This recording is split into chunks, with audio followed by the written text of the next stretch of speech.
for making arrangements and having me on the show. I really appreciate that.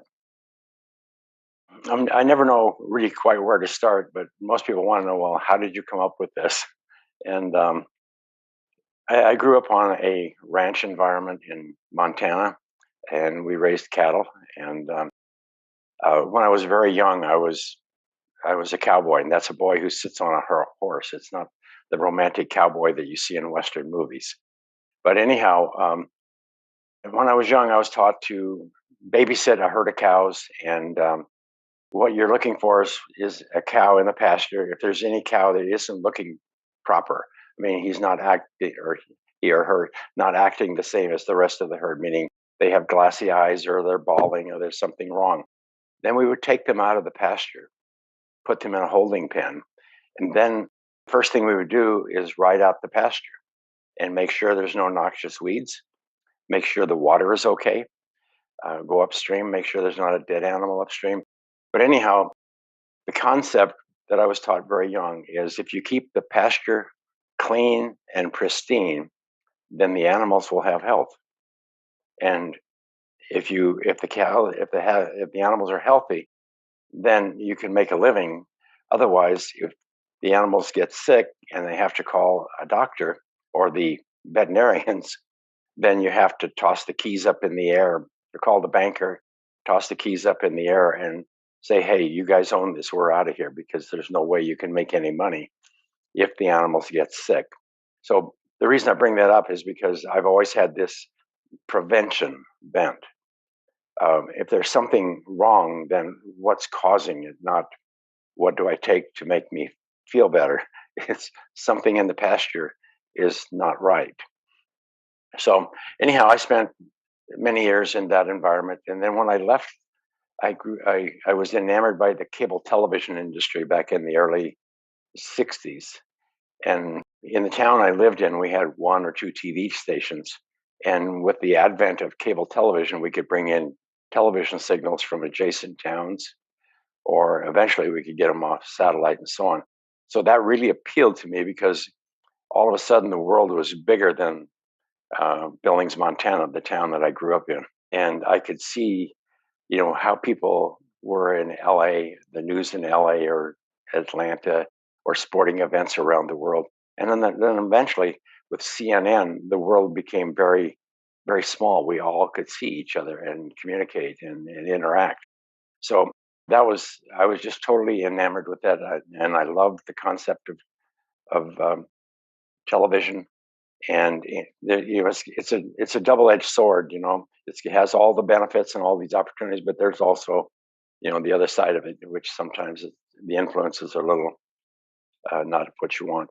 But anyhow, the I spent about 30 years in that industry, and in that industry, you have to what they call ground all of the electrical equipment. You have to, and I'm sure it's that way in India too.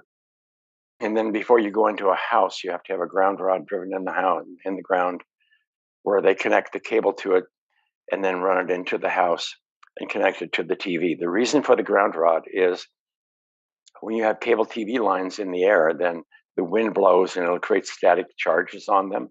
And so there's electrical charge, or there can be lightning in the air, and that lightning will travel on those miles of wire in the air.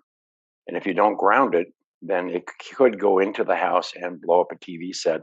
More concerning is it can cause a fire.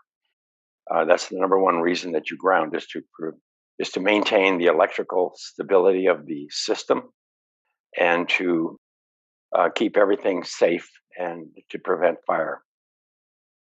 And in the early days, most of the big fires were caused from electrical events.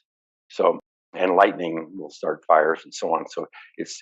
So anyhow, that was the concept behind all of it.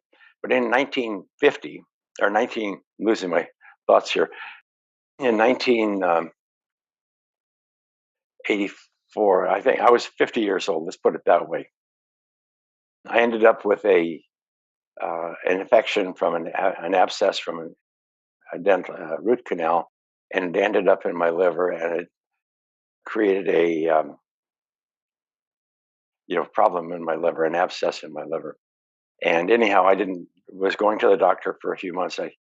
And finally they couldn't figure out what it was because they thought it was hepatitis, but they didn't register that way. But anyhow, I got very sick one evening, and they took me to the emergency room, and they put me in a CAT scan, and they saw that I had an abscess in my liver, and so they drained the liver that right while I was in the CAT scan, actually. And so the next morning, a doctor comes in. He says, "Well, we've got some good news and some bad news. The good news is that we found out what is going on with you." And they said, "You have an abscess." And he said, and they asked me if I had been bit, and I said no. And they asked if I had any dental work, and I said yes. I had a root canal, and they said, "Well, some bacteria from your mouth in that area has gotten into your system, and it's settled in your liver, and your health wasn't good enough at the time to fight it off." Or and so anyhow, it ended up destroying most of my liver. And so that was, I mean, the good news was that they found out what it was. The bad news was that they didn't know if I could survive it because so much of my liver had been damaged. And so they told me I needed to go home, get my house in order in case, prepare for, because I was young enough to get a new liver, but there are just not a lot of new livers on the market. So anyhow, a couple of days later, I did go home after a few days, and I was at home, and they would send a nurse out every day to had IVs and all kinds of antibiotics and so on. And anyhow, a young surgeon called, and he said they'd like to do some experimental surgery. So I said, I don't have anything. I don't have anything to lose. So anyhow, they went in and they cut out, I think it was 5/6 of the main lobe of my liver. And then I survived. I came out of it, and but there was no guarantees at the time. But anyhow, so a few weeks later, I ended up back home, and it took me about a month to be able to really walk, around the block, around the house. And about 6 months, my liver had fully recovered and fully grown back to its original size. And so it's remarkable that the body is capable of doing that. And but anyhow, so that's kind of what took me out of the business world, out of the cable, out of everything, because I almost died. And when you go through that, I could tell all kinds of stories that went on with it, and it's very personal. But during my recovery, I was laying in bed one morning, and I was looking around my house. In my bedroom, I love art, and I've collected a lot of art, and and I had a nice big home. I was very successful and all that kind of stuff. But anyhow, I was looking around the room, and I realized that I almost died. And if I would have died, then what would have happened to all these possessions, all these things that I spent my life collecting? And I recognized for the first time that I didn't own any of this stuff. It all owned me because I brought it into my home. I had to build a bigger home. I had to have more stuff, but I was taking care of stuff. My life was about stuff. And so I did, just with this, I just this epiphany came through, and I called my children and I said, "You can please come and get whatever you would have taken had I died." And I said, because, but I gave away absolutely everything I owned except two suitcases of clothing and things that I could put in an RV. And I spent 4 years driving around the United States, from national park to national park, just spending time in nature because that's where I felt best. But the main thing is, I didn't want to go back to work in the business world. I didn't want to go back to, work chasing money. I wanted to. I remember saying to my when you come close to death, it's a very personal thing, and it's just you. There's no one else there, and so you kind of look back on your life. Who am I? Who was I? What did I do? Was my life worthwhile? And that's kind of what came to me. And then, so I had this thing in me that I wanted to make my life about something bigger and better, and not about money. I wanted to make so when I die next time, I can be happy with myself, not with anybody else. Don't care what anybody else in the world thinks, but I could be happy with myself. And so that was my journey. And so I spent 4 years driving around the United States in these parks. And then I was parked down at Key Largo, down in Florida, a town. And one night, I mean, every night I would go out and it was on the Gulf of Mexico. So I would go out at night and watch the manatee or watch the sunset across the bay. But you're really in nature. I mean, it's just pure nature out down there. And so one night I was standing there and I had this feeling come over me was, to become an opposite charge. Didn't know what it meant. To become an opposite charge to me would be to go poke people and stir them up and get them to do something. So I went in the bus or in the RV that night and I wrote that down. And then I also had this feeling come over me like status quo is the enemy. It made no sense, but I wrote it down. I still have the paper 20 years, 23 years later. So, anyhow, I just had this urge come over me. It was like all of a sudden I went back outdoors and I was just looking at the bay and I had this urge that nature or something bigger than me was talking to me. And I felt this urge that I had to go back to the West where I was from, California and Montana, that area. And I didn't know what it was. So I got on my bus a few days later and I drove back to California. Didn't like it there. Went to Arizona. Ended up in a little town called Sedona, Arizona, which is kind of a tourist town now. But anyhow, I didn't know what I wanted to do. I just knew I had to go back and do something because spending time as nature is fun. Playing with the campers at night is fun, but I had to go and do something. So I was spending time in Sedona, Arizona, and in order to, I hate to drag this on like this, but it's kind of how this all came about, and I think it'll make sense. But anyhow, I spent a little bit of time helping some art galleries there light their art because I had a lot of knowledge about art and lighting, and it was just a hobby, and it was free service to just to entertain myself. But anyhow, one day I had a computer that I was trying to order some equipment on started to crash, and I realized that there was static electricity. So I had to every time I would touch the computer, it would glitch and and it would shut down. So I have to restart it, and it was really getting to be a pain. So I went on, I got a piece of copper tape, put it across my desk, connected it to a electrical ground outlet, and then I would touch the tape before I touched my computer to solve the problem. And so that got my mind thinking. And so right after that, I went outdoors, sat on a bench, and up pulls a big tour bus, and it was full of tourists from I believe they were from Japan. But anyhow, they were all wearing kind of a bright white Nike type tennis shoe. And for some reason, intuitively, something came to me. I just said, I wonder if there's a consequence that us humans are we're no longer naturally grounded. When I was a kid, we were barefoot all the time. The only time we wore shoes was to go to church, go to school, go to some event. And as soon as we were home, we would lose the shoes. We were pretty much barefoot. And I didn't know what to do next, but I just wanted to answer that question. So I went home that night and I took some electric meter out of my tools and I went around and I started measuring the difference, the electrical potential in my body versus the electrical potential of the earth, which is something I know something about because of all my years in grounding. And hardly anybody else would even know what I'm talking about. Um, so, anyhow, but that night, I would go through the house and I would see that you do create a lot of static electricity on your body when you walk around. If there's carpets, if you have shoes on and carpets and so on. And then you have all these EMFs or electromagnetic fields that are radiating from the wires in the walls and plugs and appliances and those things.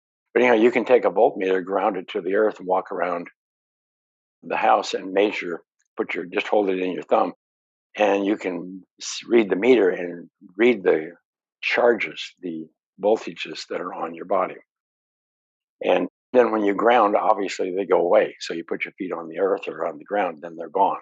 So this really intrigued me. So that night I went to the hardware store and got a 3-inch roll of metal duct tape, aluminum type, laid it across my bed, connected it to a wire that went out the window, connected it to a ground rod, and then I would lay on the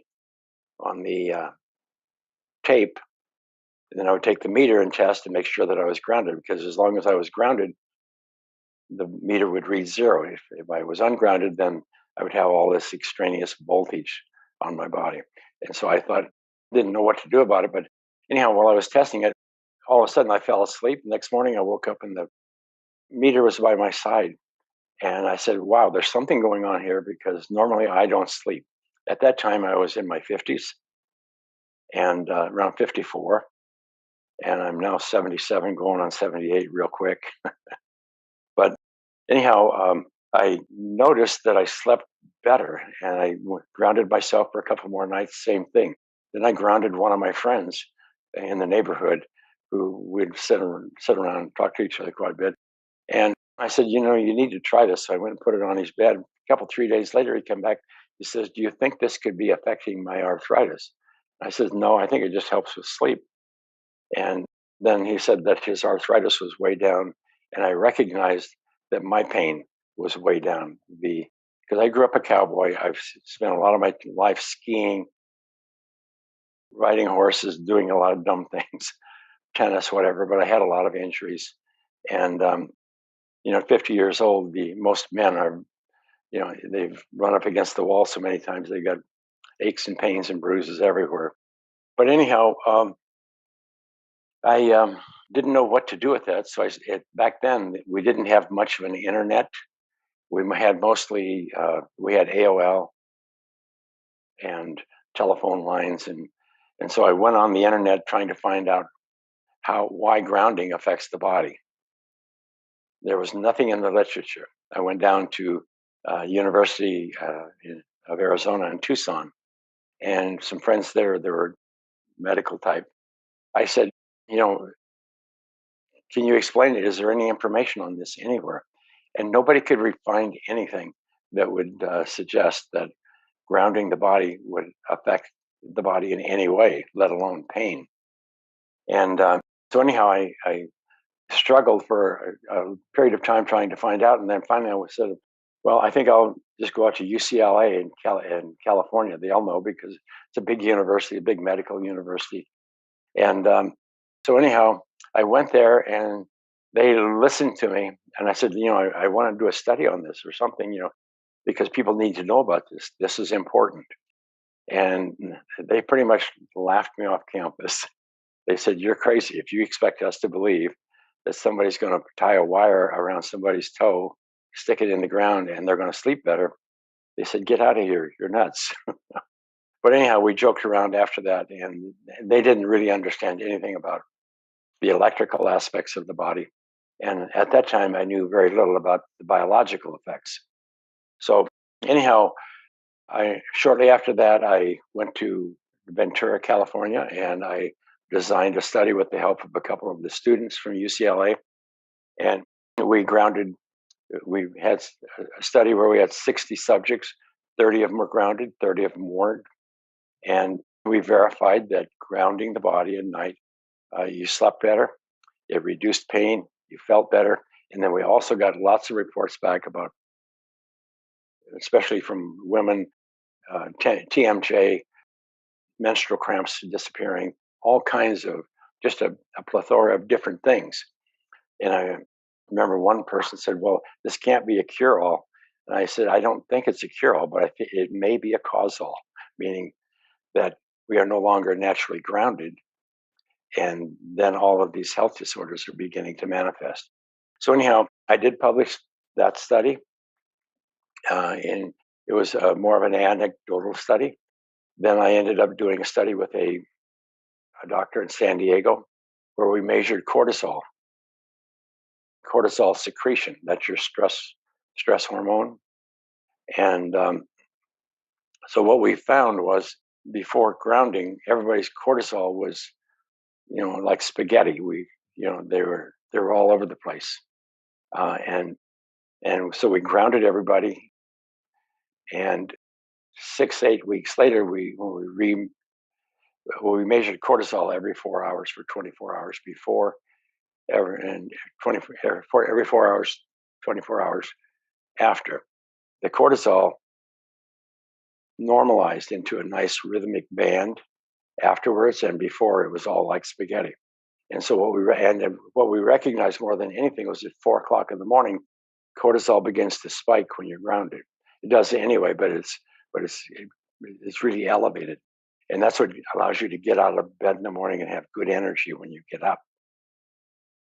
And anyhow, we saw very clearly that grounding had something to do with normalizing hormone secretions. And then we were going to expand that study, but everybody got excited and said, well, let's go study this, let's go study that. So, over a period of 20 years now, we have produced almost 30 papers. Most of them are peer reviewed, published studies that collectively demonstrate that when you are grounded, it reduces inflammation and pain. And most people aren't aware, and I wasn't aware at the time, that if you have pain, you have inflammation. Cannot have pain without having inflammation. So if there's any inflammation in your joints or anywhere in your body, then it'll manifest as pain. So pain is the message to the brain that, hey, I'm on fire, get me out of here.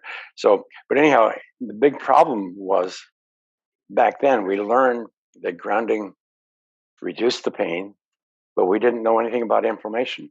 Nobody did. 20 years ago, the word inflammation was not even in the literature. So about 204, there was a cover on Time magazine was the word inflammation, and it showed a body, and it showed the body on fire. And it said, in summary, it said, basically, you don't have all of these health disorders that we name. You don't have arthritis, lupus, cancer, so on. What you have is chronic inflammation, low grade chronic inflammation.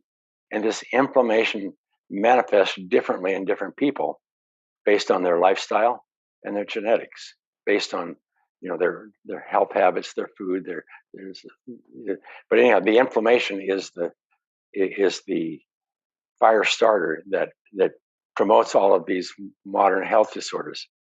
The problem at that time was is we did not know how grounding affected inflammation. So we spent the next 5 or 6 years, and it's hard to believe that it takes that long, but when you realize that there's been less than 20 years that anybody knew the word inflammation. So, but anyhow, we started looking at how could electrons, I mean, when you touch the earth, your body, I mean, the earth has an abundance or I don't I'm challenged sometimes to explain it, but it's like the ocean. When you get in the ocean, you get wet all over your body. Okay, well, when you touch the earth barefoot, then the electrical energy of the earth is absorbed into your body, all over your body, throughout your body, and you actually radiate an electric field, the earth's electric field, when you are standing barefoot on the earth. As soon as you put shoes on, it's gone. We understood that, but we didn't understand how grounding affected inflammation until one day I was working on a study, and we were talking about how pain is caused by neutrophils. And neutrophils are a white blood cell that the immune system sends to site of an injury, or if you have a pathogen in your body, and it will go over and wrap itself around the pathogen or the damaged cell, and it will start ripping the electrons away from it and destroy it. That's how the body destroys pathogen. That's how it destroys bacteria. And so, anyhow, in the process, if you have an excess of reactive oxygen, I mean, the neutrophil wraps itself around and releases this reactive oxygen that rips the electron. So, if you once the pathogen has been destroyed, if you don't have enough free electrons or redox potential or ground to reduce those excess radicals, then they will attack an adjacent cell, steal an electron from it, and it will send out a message to the immune system. The immune system sends another neutrophil, and so you have a chain reaction. And then this eventually is it's collateral damage and it's continuous. So it's like a log on fire. It's like starting a fire, and the fire is burning. And the only the only thing that we could make sense of is as soon as we grounded the body, then that process stopped. And so then we knew that it was the excess radicals from the neutrophils that were causing the inflammation and eventually the pain or the problem, the health disorder. And then we recognized that when the body is grounded, it's flooded with free electron. And then if you have free electrons in your body, then they automatically, instantly neutralize these excess radicals, and that prevents inflammation. So, with my background of grounding to prevent fire, inflammation is fire. Inflamed body is inflamed, it is on fire, literally. Even though it's a very low smoldering fire, it's still a fire. So I kind of recognized that okay, we're just grounding the body, and then I started to look back in time, and I realized that before 1960, we were all barefoot. I mean, we lived outdoors. We didn't. Television came along in the 50s, and people started spending more time indoors, of course. And then late 1950s, we started wearing tennis shoes, the kids type tennis shoes. And then in 1959, they invented polymers. That's only 60 years ago. We invented plastics 60 some years ago. And since then, the number one thing we did with plastics is we put them on the soles of our shoes. We put carpets in our home. We put plastic flooring in our homes.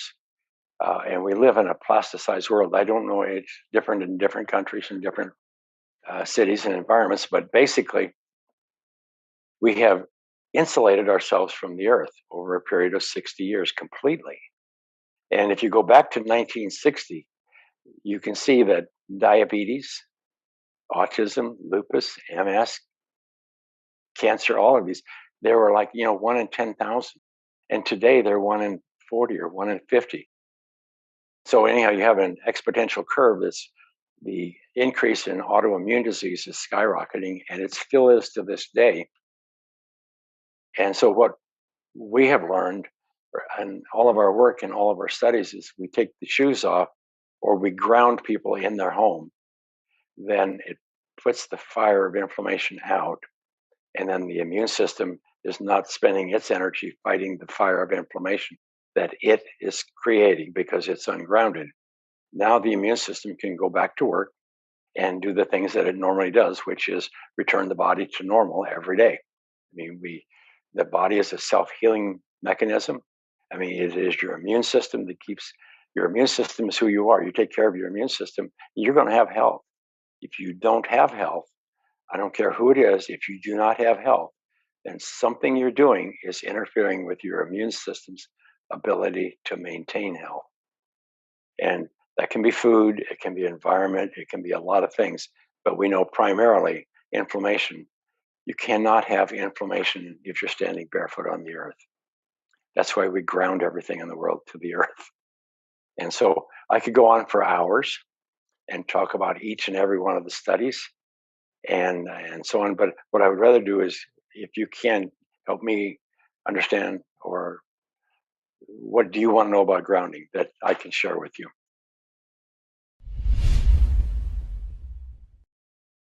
Clint, you mentioned something about an electrical field around the body. Was it measured? I missed that part, and I'm very curious to understand. Was that sort of photographed, or what was it? Well, you can measure electric fields. So if you're insulated from the earth, if you're wearing shoes or standing on a floor that's not grounded, then the electric fields and everything in your home and the environment, of the environment, just the atmosphere is positive. So your body becomes positive, more positive relative to the earth. And and when you stand on the earth, then your earth, then I mean the earth is infinitely large and you're infinitely small, relatively speaking. So when you put your feet on the earth, then your body becomes one and the same as the earth. And then the earth has an abundance of free electrons, a sea of electrons. I mean, there's a layer of electrons that are migrating all around the earth everywhere. It's everywhere at all times. So when you stand on the earth, then your body becomes grounded and charged with those free electrons, that energy, earth's energy. And then like the earth itself, you actually radiate this energy. This is demonstrable and it's measurable. Okay. And it's, And these studies are available on the website you mentioned earlier. yes, we have a website called theearthinginstitute.net, and all of the papers are published there, and you can translate most anything. And they also have hundreds of articles and feedback from people and their experiences with grounding. There's also the Earthing book. It's on Amazon and most of the bookstores. There's thousands and thousands of reader reports about their experiences from reading the book and then going out and grounding themselves. We have a couple of good movies. One is a 15-minute short called Down to Earth. It's been seen by 60, 70 million people. But it's on YouTube also, a Down to Earth video on the Earthing channel. And then we have the Earthing movie, which is very interesting, and it's totally authentic. It took about 3 or 4 years to make, and it's kind of explains everything about earthing and how it came about. And there's a host of doctors, I mean, people from the FDA, people, Deepak Chopra, Dr. I mean, just all the doctors. There's a host of people on it, but most of all, there's a group of individuals that tell their story. And the story that in the beginning, I spent most of my time grounding people with lupus, MS, and diabetes, and chronic arthritis. And so I learned a lot about grounding. I mean, I started reading all the literature about all of these modern health disorders. And it was funny in the early days when you would pull up and ask a question like, what is the cause of pain? In the literature, it's cause unknown. What is the cause of MS? Cause unknown. What is diabetes? Cause unknown. It was unbelievable to me that with all of the modern institutions we have and with all of the medical research and everything that's being done around the world, you can have a statement that says cause unknown. Of course, you have to know the cause because that's what you're treating, in my mind, because of my background. But in the modern world, and especially pharmaceutical world, it is not about prevention. It is 100% about giving its palliative care, providing you with pills that will help you cope with your health disorder and until you get to the end. I mean, it's palliative care, really. So the antibiotics and some of those things are essential, but at times in people's lives, but primarily it's people, and that's what I like about Ayurveda, and is something's causing this problem, and you have to fix your food, fix your health, fix your. And that's what I loved about Deepak Chopra when I started working with him. It was I could ground people physically and put their pain out, but what was causing the health problem? All too often, it was a mental an event that went on and they lost. I said, you ground them mentally, I'll ground them physically. I'll put the fire out, but you got to put out the cause of the fire. And so that takes me to another, unless somebody's got a question real quick, but when when I was grounding women in the early days who had diabetes, inflammation, MS, and lupus. One day I was grounding a lady who had severe MS, and her arm, she had to hold her arm to keep it from moving around and so on. And she was in a lot of pain, terrible pain, and just lots of fear, lots of fear. And so I went over and grounded her bed for her. Gave her patches, different ways that she could ground herself. And I was looking at her and I said, what happened in your life that caused MS to manifest? You weren't born with MS. You weren't born with MS or diabetes. You weren't born with any of this. So I said, what happened? And she said, I don't know. I was about 30 years old and I just kept starting feeling worse and worse. And then all of a sudden I started getting these side effects of loss of muscle control and so on. And so her answer was that she didn't know. And so I put patches on her and grounded her and everything too, because we were doing a little bit of a study with her. And all of a sudden, the pain in the arm stopped, and she still had, I mean, the problems, the damage. And so, and then she said, she kind of looked at me. She says, when I was 30, I lost my husband. A couple of years later, I lost my house. This is back in 2008, and then I lost my job, and then my life, the American dream anyway, all of a sudden was totally turned upside down. And she went into such a fight or flight state, a sympathetic state, where cortisol was totally elevated, chronically elevated. And so the cortisol eventually created inflammation in the body, anxiety, irritability, and then on to depression. And she stayed in that state.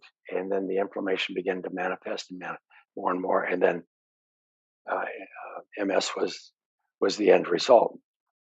And so I had grounded enough people at that time, and I got in the habit of asking that question. I've grounded 1,000 people. I ask everyone, I said, "What happened in your life that caused this to manifest?" And everybody has a story of emotional, loss. They lost something, something.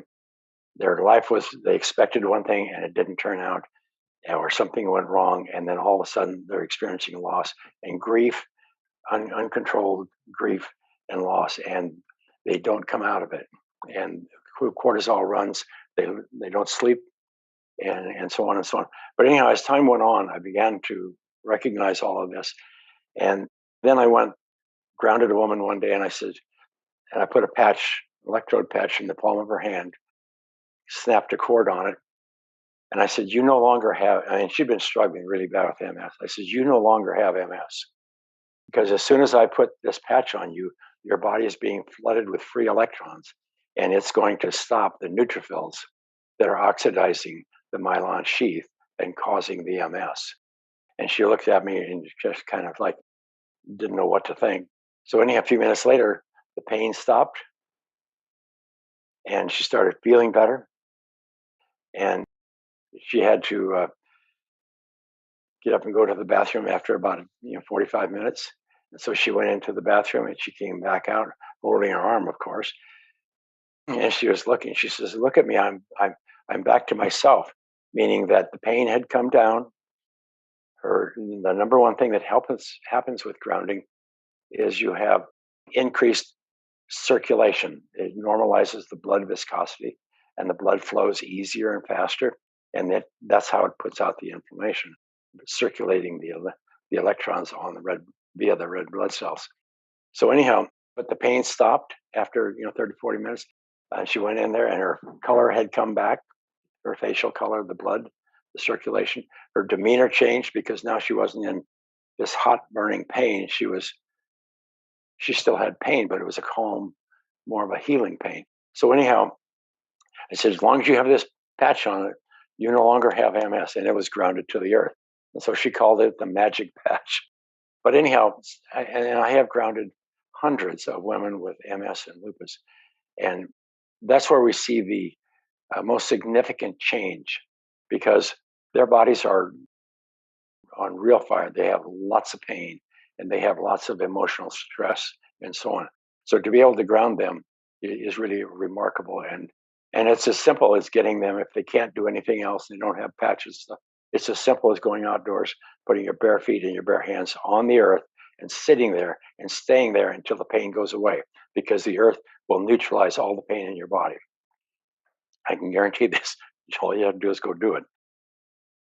So anyhow, the next side of grounding that I think is as important as reducing the inflammation is that when you sit on the earth, the first thing it does is it discharges these electrical charges on your body, the static electricity. And then all of a sudden you it's like the muscles, everything kind of releases. There's a release.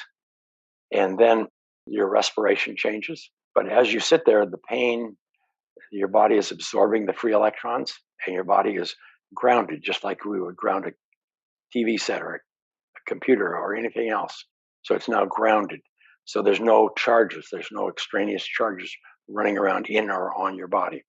Inflammation is charge. I mean, yeah, inflammation is charge because you don't have enough negative charge, you have too much positive charge, and it's creating a fire. So anyhow, the number one thing that we see beyond reducing the inflammation is that the sympathetic nervous system immediately calms. And then the parasympathetic comes up. And the sympathetic is driving cortisol. It's filling your body full of cortisol. It's fight or flight. So as soon as you um, are well grounded, it only takes a few minutes. Sometimes it's just instant. Then that all settles and stops. Then there's a calmness comes over the body. The parasympathetic comes up, and that's your balance. That you feel better. You don't feel your body when you're in balance. I mean, when you don't have pain, inflammation in the body, your body is just this energy. It's life. It's movement, and so on. But anyhow, the number one thing that we found is that people, when they're emotionally stressed, if they will sit on the earth, then the earth's electric field, the energy of the earth, the rhythms of the earth, the earth's electric field has rhythms. The earth itself has rhythms. It has circadian rhythms. It goes up and down.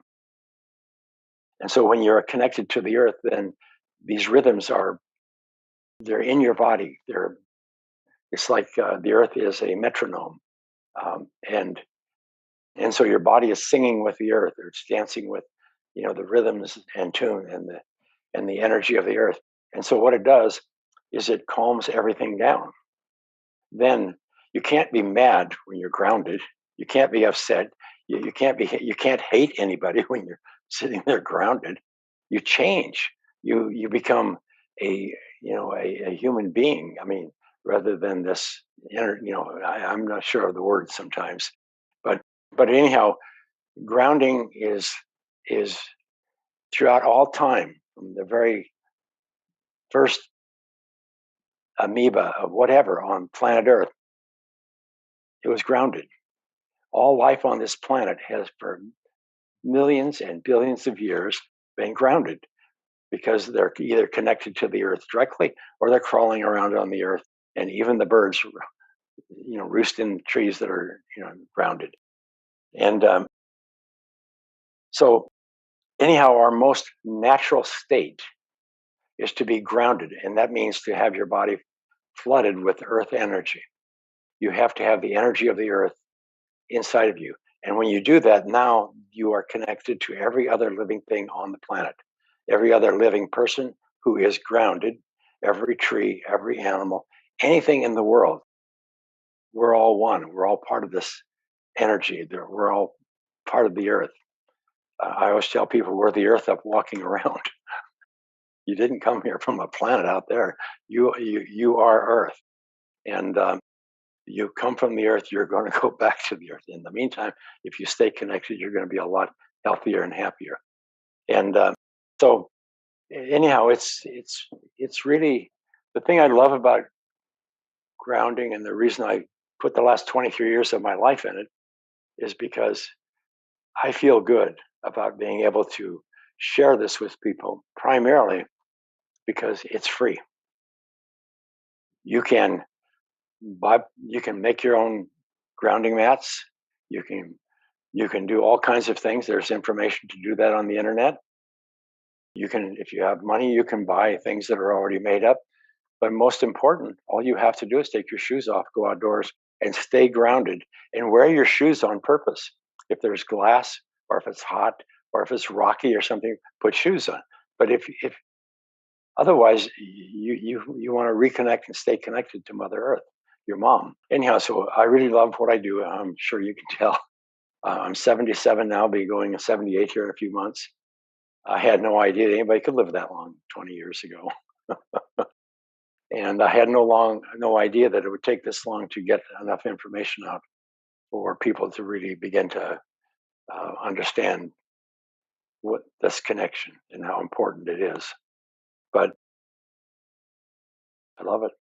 Yeah, I So guess all of this takes time. In fact, the Gaia theory of Dr. James Lovelock has taken huge amount yes, of time to yeah, finally find some. So I have a follow-up question, sir. Sleeping mats and walking on earth are really the same thing. So is it a matter of how much time you're spending? Is that the reason why you need sleeping mats or grounding mats or wrist grounding wristbands? yeah. Is it a matter of how much time you know? So Well, here's how I answer that two ways. One, in the natural world, you would be grounded 24/7 because we didn't have shoes and so on. And if you look at the animals who live in the wild, they don't have cancer, they don't have heart disease, they don't have MS, lupus, autism. They have none of these modern health disorders.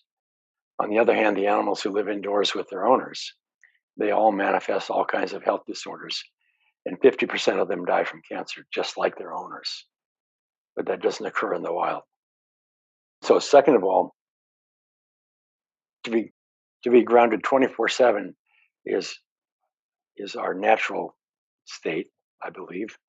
And our immune system is operating 24/7, and it's operating with reactive oxygen species. So you need to put those, reduce those instantly. And before modern times, we were always naturally grounded. So we didn't have to worry about that. It was automatic. It's like oxygen, it was automatic. You're breathing it, you were automatically grounded because you couldn't get off of the earth. So, so anyhow, 24/7 is ideal. I try to ground as much as I can. I'm probably grounded 80, 90% of the day. I sleep on a grounded mat. I have grounded flooring. I have grounded mat on my computer and so on. And, I spend a lot of time barefoot. I try to walk a mile or two a day. Um, there are some grounded shoes coming on the market now, and all of those things. So anyhow, more is better is what I'm is how I'm going to answer your question. The- But the most important answer is if you have pain in your body, you got to get grounded and stay grounded until it goes away. If you have health disorder, if your health is compromised, you have to get grounded and stay grounded as much as you absolutely can so that you can put the fire out. The fire goes out instantly when you're grounded. Then the immune system can go and repair that damage and ultimately go back to maintaining health, which is what it does 24/7. So when it's ungrounded, the immune system is compromised because it's challenged, because now it has all this work to do to keep you healthy and to keep you alive and keep everything working the way nature intended or they're developed in nature. And anyhow, lost my thought there. Sorry. So the main thing is get grounded as much as you possibly can. Take the shoes off your kids if you possibly can. You know, I can. I'm not a medical doctor, and my advice is free, and you can take it. And you should always use your own good judgment and medical practitioners that you have and so on. But it's like I deal a lot with moms. They're 35 to 55 years old. They have an autoimmune disease of some kind today, almost 90%, if not more. And then on top of that, they're taking care of their mom, who is in their 60s, 70s, and 80s. Uh, and she's on a half a dozen meds and has all kinds of health problems. So the mom, this 35-year-old mom, is really stressed because she's taking care of her mom. And on the other hand, she's taking care of her children. And all too often, these moms are alone, raising the children. I hope it's not that way over there, as it is here. But 80% of the women sleep alone. Of our customers, they sleep alone in the United States, um, and that's because they're. It's because they have autoimmune disease. They have chronic health issues, and so they're not. They're not. You can't be happy. You can't put on a good show if you have pain in your body. You can take pills and drugs and all these kind of things and buy some time for an event or something. But anyhow, it's like autism and ADHD. It's rampant in this country. I think it's like 1 in 40 have autism now, and diabetes. I mean, almost 50% of our children now can be diagnosed with some level of diabetes, and these are all inflammation-related health disorders. Autism is an inflammation-related health disorder. Cancer is an inflammation-related health. You can't have cancer unless you have inflammation for an extended period of time. You can't have autism unless you have a fire, an inflammatory fire in the brain that causes what we call autism. You can't have kids sitting in schools that aren't grounded and wearing rubber-soled shoes that aren't full of anxiety and energy, and they're being treated as attention deficit disorder. They need to have their shoes taken off. They need to get grounded and get rid of that stress, and then they'll turn into a normal human being, and it happens rather instantly. So I could go on and go on and on and on, but to answer your question, so bottom line on that question is very simple: more is better. If you have any pain, it's essential, and stay grounded until the pain goes away. You can go take an Advil or a pill, but it would be better just to go sit on the earth underneath of a tree, go put your feet in the creek, go do something. Just dig a little hole and bury your feet in the earth and stay there until the pain's gone. Hi, I'm Janvi Patnagar. I would like to say a big thank you to you. You have actually given my life back. I'm 52 years young now, and I did not know that I had an autoimmune disease, and I was Right. living it past 8 years. My body had totally just crumbled. I had severe hot flushes. My mother had a very traumatic infected knee transplant for which I was there last year for 7 months. And just as what I had even shown the orthopedic surgeon, we did basic x-rays and things. And I was actually an athlete in my school days where in the 70s and early 80s, we used to train basically barefoot and touching the grass a lot. So injuries Right. were very less actually that time. And what happened, I just, because of the second wave of COVID, which was going on in India that time in June, I just started walking out to feel good on the grass. Mm-hmm. It reminded me of my school days. And during my Yep. pregnancy, I just had to know that, okay, walking on dew wet grass makes, it's good for Yes. your circulation. So to cut Right. the whole story short, in 3 days I started sleeping really well. There was a lot Yep. of emotional baggage which I had suppressed, like what you had said Yes. earlier. Yep. And with my parents, my father who's 85, mother who's 80, so it was a very traumatic thing for me to single-handedly handle all that. I just Right. started moving out and, like I just said, feeling the earth and everything. And in 20 days, all those 8 years, I don't know how many years also, those aches and pains just vanished. And I started sleeping better. I came to Pune and I started grounding on wet mud because the lawns were closed. And it was a beautiful journey. And from October, I started running now, which it was like I just couldn't even climb 2 steps up or get down. And I Hmm. started running and I'm sprinting now on wet dew grass. And the last Hmm. thing was I today did a trek, I don't know after how many years, without any aches and pains. And wherever there was a possibility of removing my shoes, getting, grounded, I did that. So Yeah. thank you so much for, I just happened to just see your full earthing movie. It just came from the universe to me, so really thank you. Right. So there are two questions which I just want to ask is I had stopped the supplements last June, which the surgeon had given me to, support whatever was going through. And he said now in May that now you can buy a pair of shoes and you can start running, but I haven't bought a pair of shoes as such. I'm walking barefoot everywhere now. And Yes. so my question is, do I need to take those supplements? It's been now 9 months since I've not taken those supplements. I've not done Well, any test, nothing, nothing. yeah.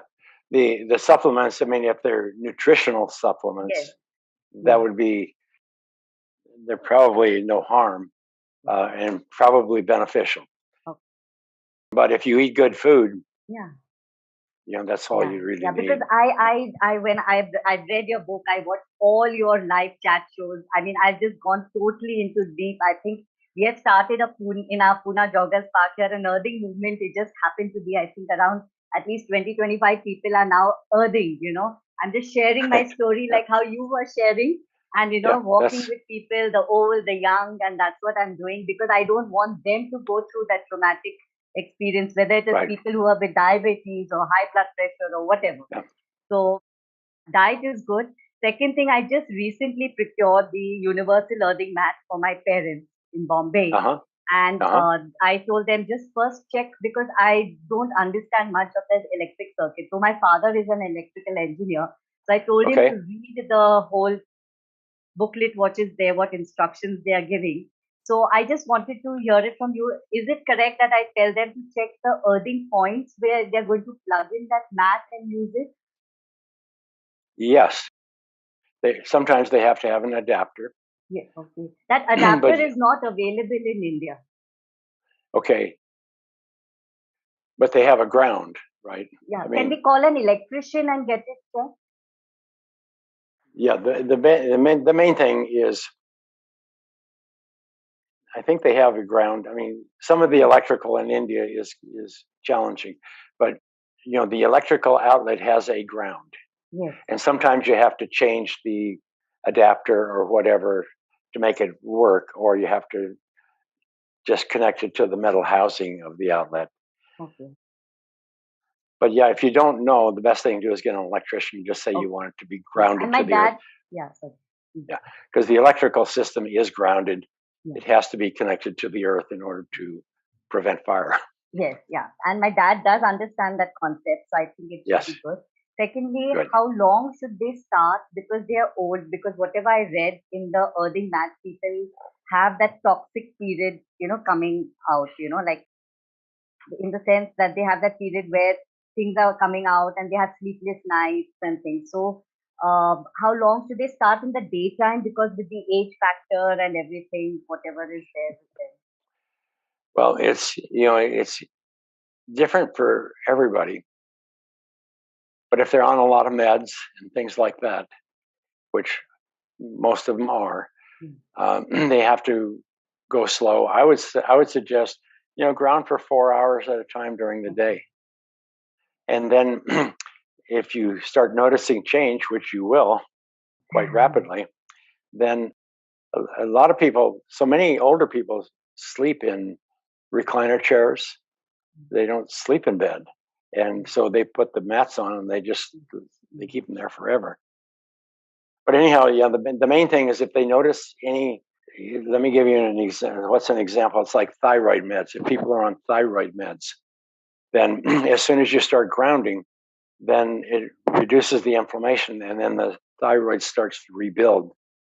And then if you don't reduce the thyroid meds, then you'll start getting some heart palpitations. But everybody that's on thyroid med kind of knows that already. It's like if you eat too many green vegetables, Right. the Yeah. same thing Yeah. will happen. And But but they know, and they should be, if they're on a med, then they should follow the advice of their practitioner on tapering off of it. Don't just taper off of anything. Okay. Just taper off of it slowly, because your body is used to it being there, and when you take it away, then the body has to re-energize the mechanisms of the body that normally produce, the various hormones and whatever. You just go slow. If there's any question, most people can just lay down and go to sleep, and they feel better. And all of a sudden, a week later, they take it for granted. Well, other people have a lot of. It's like if you have Lyme's disease or any of the diseases where you have bacteria in your body.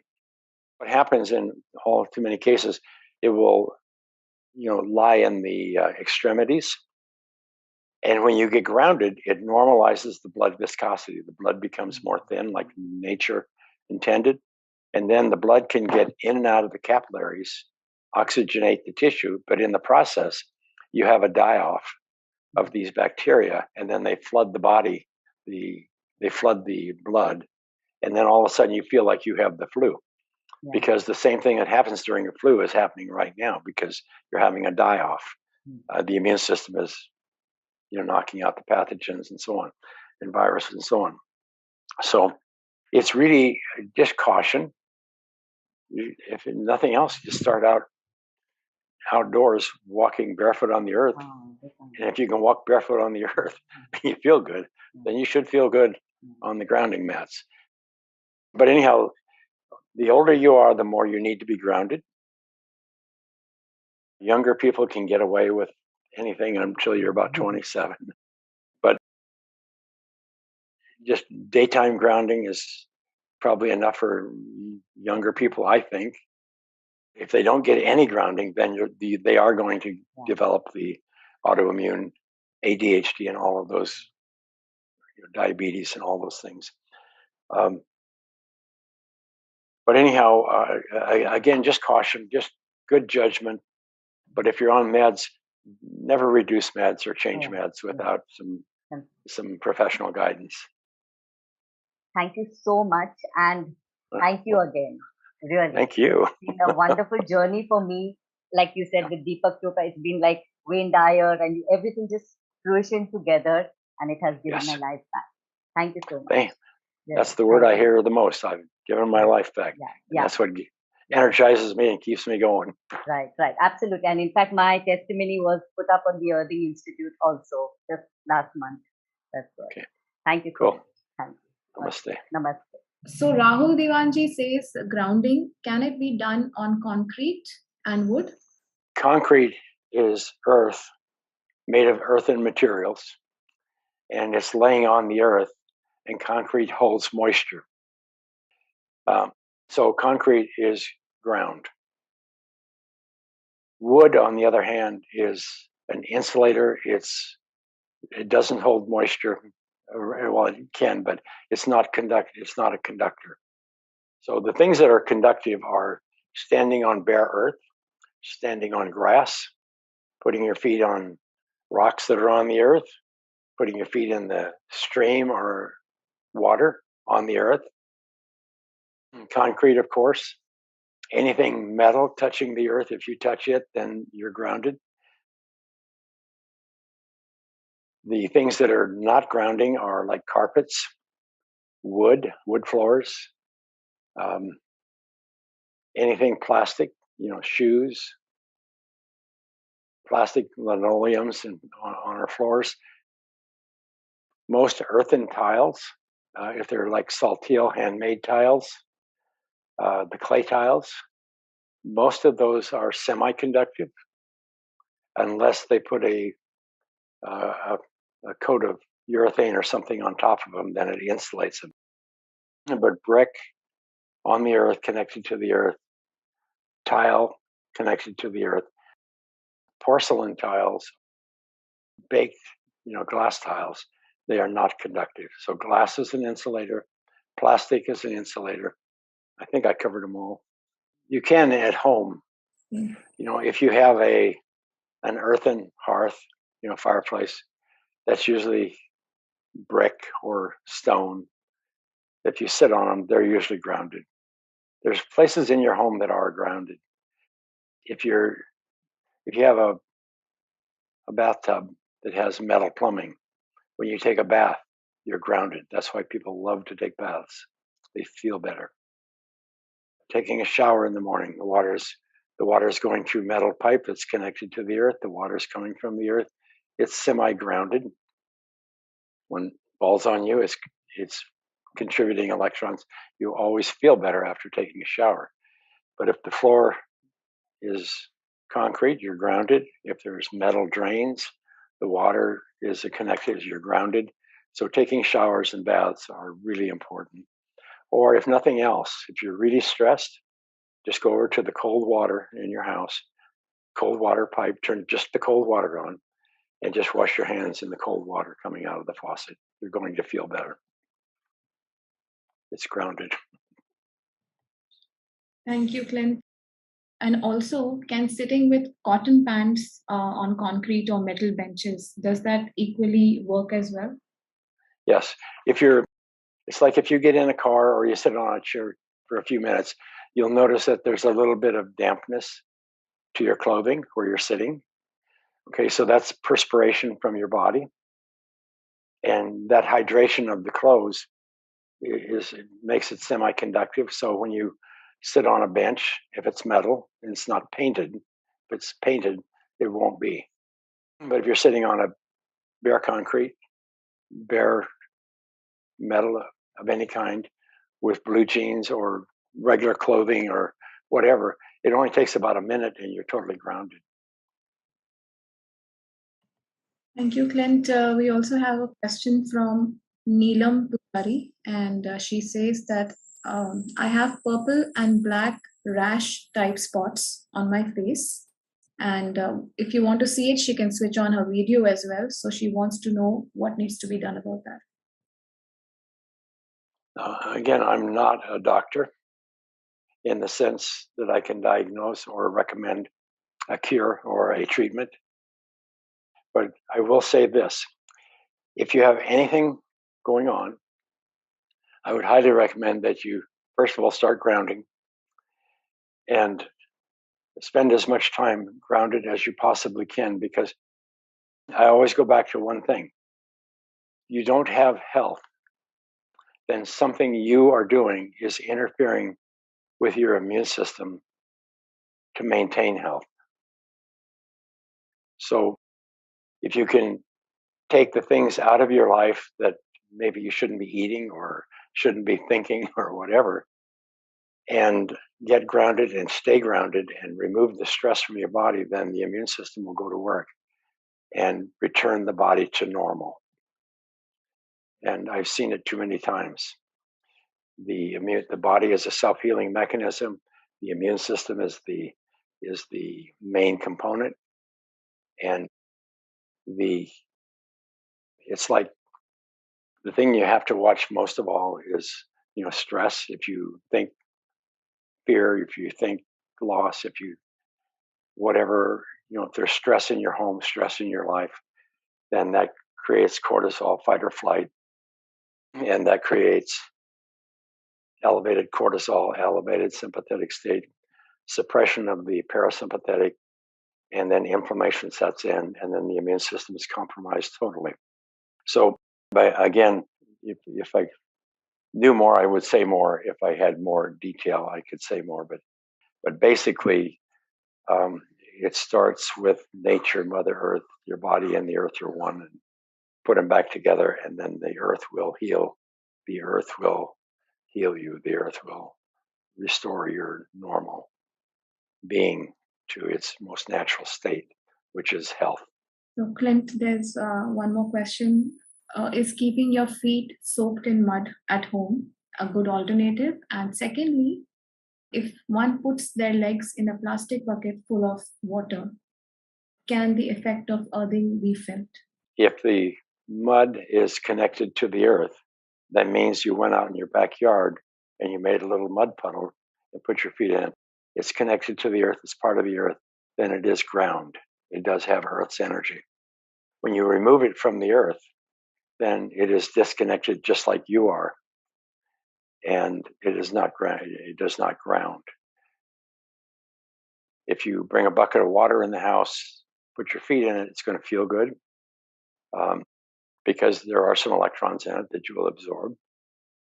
But in order for it to be grounded, you would have to put a wire outdoors in the ground, put a ground rod, something in the ground, connect the wire to it, and then bring the wire in and put it in the bucket.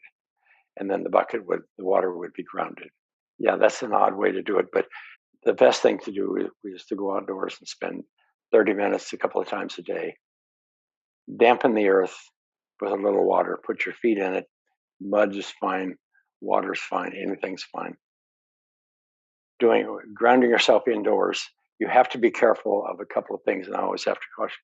If you're going to ground yourself indoors, you have to use a cord that has a resistor or a safety on it so that you can't accidentally touch something that's, electrical and get a shock, So all of the cords, like the cord that was mentioned with the universal mat, all of the cords, they have a resistor, 100K resistor.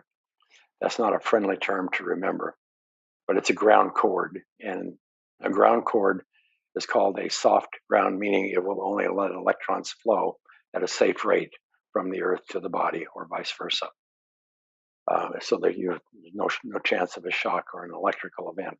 But running bare wire, sometimes you have to be very careful to make sure there's no other electrical appliances.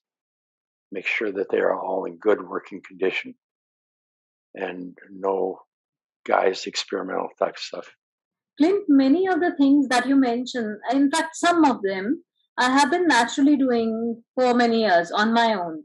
But like me being an Indian, I tend to associate a lot of superstition or, metaphysical with it. For example, when I was in a corporate job, if I was very stressed, I would just go find a tree and stand next to it or just sit next to it, leaning on it. And I used to feel a lot of, something holding me together, trees. Then the biggest experience was that I went hiking to some hill station and I saw there was a beautiful university on the way. So I sat on a cliff and I just put my hands on the earth and I feel a lot of connection to earth. So much so that though I live in a concrete jungle, but I have at least 200 flower pots around me, which I do a lot of gardening. I cannot live in an apartment because I need a lot of plants around me. So plants, trees, and then that I sat on that cliff, and then those Buddhist kind of leanings. I prayed to the local deities and I prayed to Mother Earth that allow me to come here. And within 3 months, they had a lot of vacancies, and I joined that university. So yeah, these are just a few experiences I want to share. But now that you say, I can concretize my vague ideas a lot. Thank you for the talk. You bet. If you'd like to remark. Yes. For sure, when you touch a tree, when you mentioned, the tree is connected to the earth. So the tree is an antenna that radiates Earth's energy. So when you get close to a tree, you can feel it. There's a calmness that starts to come over the body. And then when you go up and hug a tree or sit by a tree, sit under a tree, especially with your bare hands and bare feet, then it's just remarkable. But you can, as little as just grab a branch and hold on to the branch, and it's going to change everything in you. I mean, it's because it's like thing that comes through me, and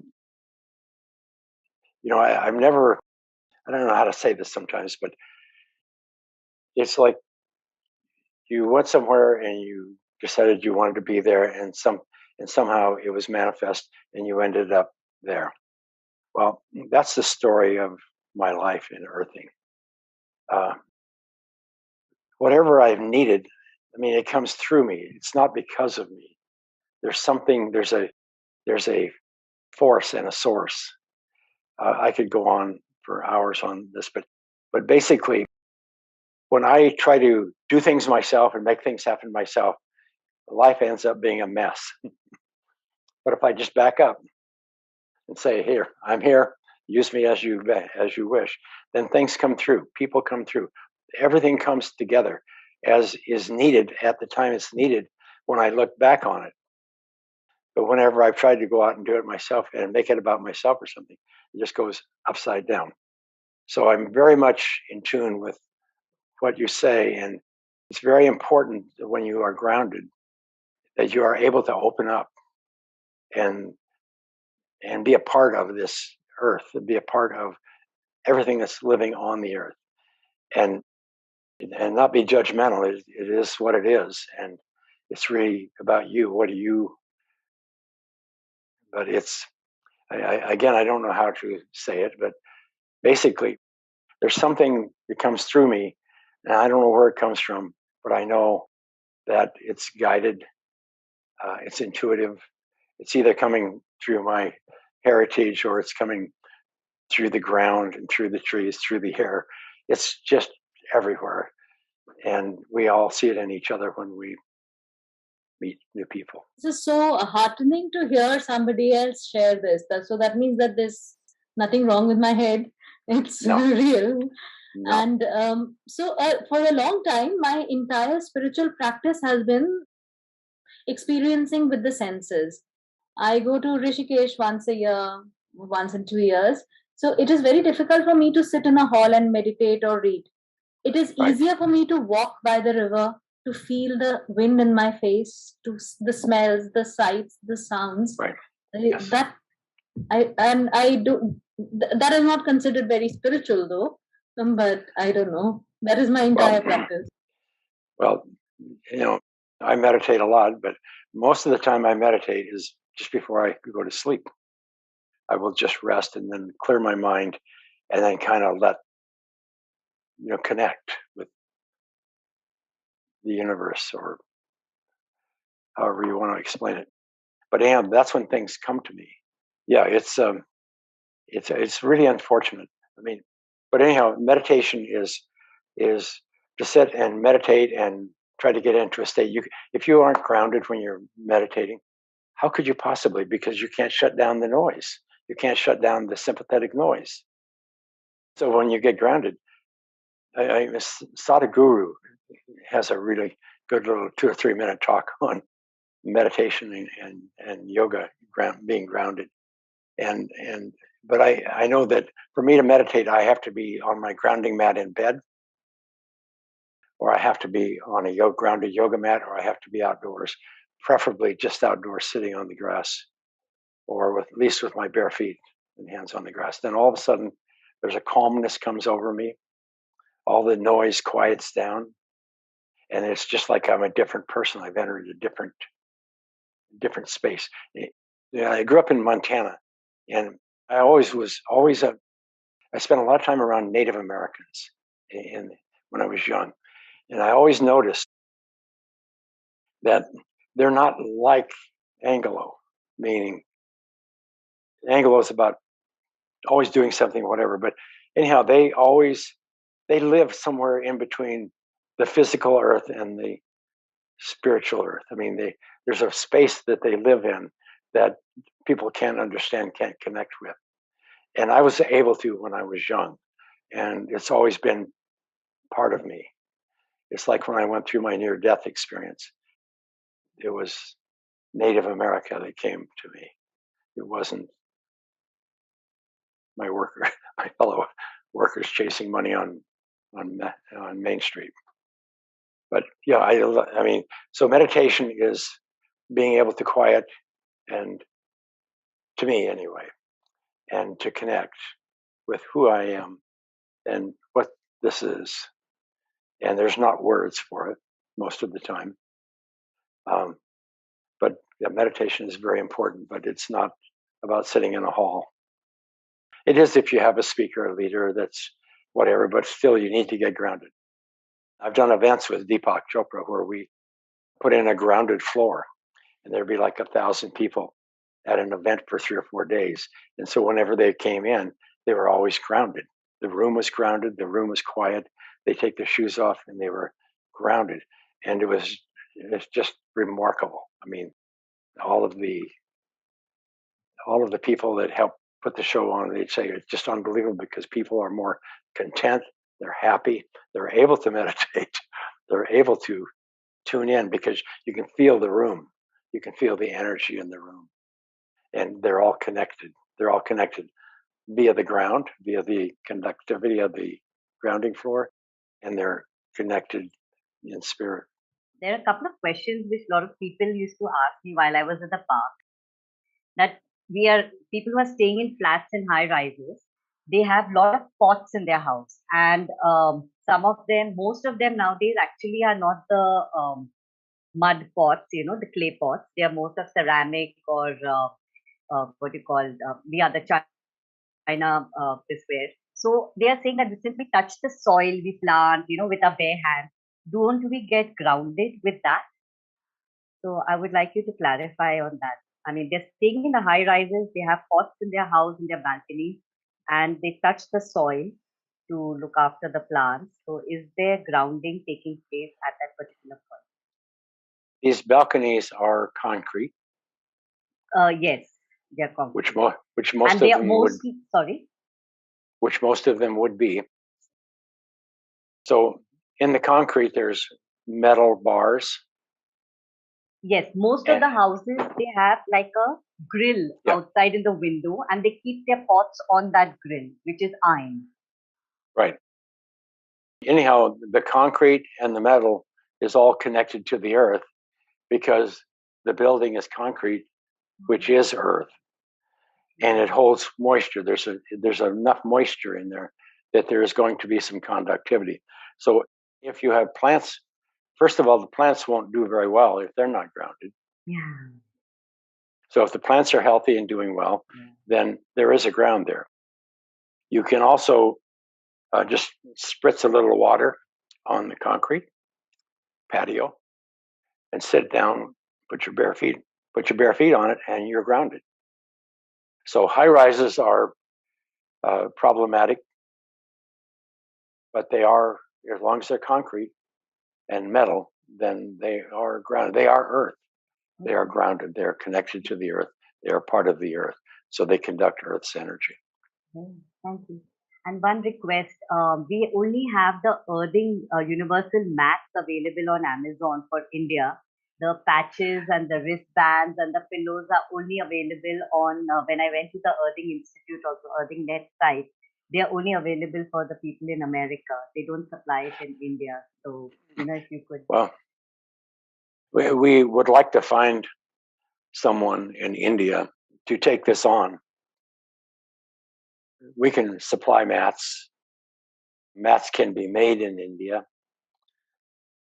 A lot of the ESD, electrostatic discharge materials, a lot of those are made in India, the bracelets and the wires, but they have to modify them a little bit. But somebody kind of needs to.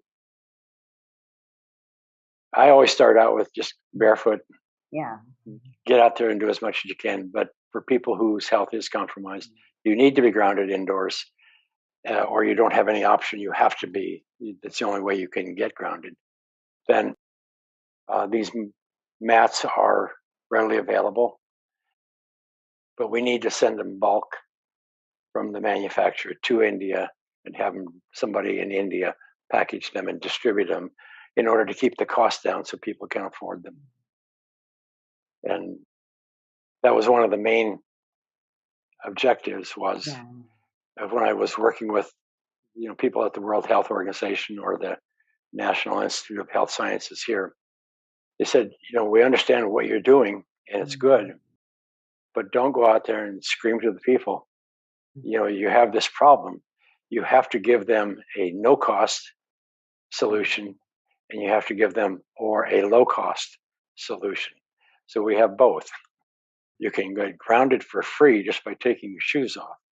And if nothing else, we can get these in-home devices or mats that people can use. And again, the universal mat is a very simple way to get started. The patches are extremely important for acute situations, like flaring arthritis, flaring lupus, flaring anything that's flaring, or cancer, or those kind of things. And so, yeah, we need to surface somebody. Somebody needs to raise their hand and say, "I'll take that mission on in India." We have sent a lot of things to India. The problem all too often is about people wanting to make money. And that's usually guys. The guys come along, well, I'm going to get rich, I'm going to do this. And then all of a sudden they end up going away. So we need some, maybe a woman who is more of a caregiver. This is more of a mission. It's more of a caregiver type relationship. And the thing that we found is once a mom gets grounded and she gets benefit, the first thing she does is she grounds her mom, and tries to get that under control, and then she grounds her family, and so on, and then she grounds her neighbors and her whatever. So it's really, if there's any way we can get product to India, I would love to support that. For us to do business there, it's not really. This is more of a humanitarian effort than it is a business, and but it's something that is needed. Education is number one, and number two are a couple of products that are readily available. Some people can afford lots of things. Most people can't. Even here in the United States, inflation, the cost of living is so high. Most people can barely pay rent and eat. So you have to have low cost and no cost solutions. Yeah. Sorry, one last question is like what you exactly said now. Like I grounded, so my mother I have got for the mat. My daughter has started grounding. The problem is with the teenagers. Like my son is a teenager, and I've been in the education field for past 25 years. So I was wanting, like what you said, to get this concept to the parents and the children, the importance of earthing, which people have got totally disconnected, and they use it like that with shoes on only the children are protected. That's the mindset. So can you take out some program for the schools or children, or how can you go about it, because the next generations are going to have a really tough time with it. Yeah, it's a big problem, and that's why it's so important to educate the moms, because they're the ones who are going to carry this to the world. You can't go to the teenagers; they're not going to have it. They want the fancy shoes. Most of the older people, it's hard to take it to them because they want the pills and a doctor telling them what to do. And this is nature. This is natural. So the only way it will ever work is you have to ground mom, get her feeling better, get her health back. Then she'll take care of her mom. And then the kids will eventually, the pain will start creeping up. Problems start creeping up. And eventually you have to ground them. I mean, literally ground your children. I don't know what to do with this. Don't know where to go with it, except share what I can. We have grounded a few million people around the world now, and I've grounded a few thousand. Those 1,000 people have grounded millions, and that's kind of how it will work. There is somebody has to champion it, and then all of a sudden, it'll take on a life of its own. And it's really mom. It's really taking. If the mom is not healthy and happy, then the home is not going to be healthy and happy. So it's really, there's nothing more important. So this is a spiritual movement. It's a humanitarian movement. It's about reconnecting with nature. It's about to think that just putting your foot on the earth can Yeah. drain pain out of your body. Yeah. It's a message about what we've done and what we have to go back and look and say, wait a minute, we have disconnected from nature. We have lost our ground. We have lost our electrical connection with the earth. And when we do, it's like we did a plant study, a sunflower study. And again, I can probably send pictures of it if you would like to embed. But anyhow, we cut sunflowers and put one on a vase that was grounded and one that wasn't. And after 7 days, they both started out like this. And after 7 days, the one that was ungrounded started to fall and eventually fell over, and where the other one kept going for another 7 days. So I always ask people, do you want to be, is this what you feel like on, a wilted sunflower or a bright, full of energy sunflower? And it really is. Plants are us. We are plants. Yeah. I mean, we're all one. So if you see this in a plant, how a plant manifests, it's just remarkable. And and we do that in schools. We sometimes we'll just take potted plants and ground one of them, put a little ground rod in the soil, and it will flourish and it'll grow twice as fast and twice as full, where the other one will be a little weak and not as strong. Or the cut flowers, those will manifest just in a week. You can see the difference in a few days. But the plants are very easy, and then you have to, of course, find a way to help people understand that that's your cousin, Yeah. and you are experiencing the same thing when you are disconnected from the earth. Thank you so much. That was very insightful. That tip of, you can make the children experiment with the plants and, Yes. and spread Yes. it. And it's really insightful. Thank you so much. Yeah. And we have a little paper on the Earthing Institute that tells people in schools how to do the plant experiments. Thank you. That's very nice. Thank you. Yeah. I just wanted to ask you, in the US, you have mostly wooden floors. Am I right, Ms. Toba? You would have mostly carpets, mostly tile. Yes. No, but then I found a lot of wooden floors there, especially in the colder areas. So wouldn't that affect the grounding? Yeah, you're not grounded if you have a wooden floor. Most of when I say that, if you have carpet, you generally have a wooden floor. If you have linoleum, some of those are on wooden floors. But if you have a wooden floor, no, they are not grounded. You have to have an earthen floor.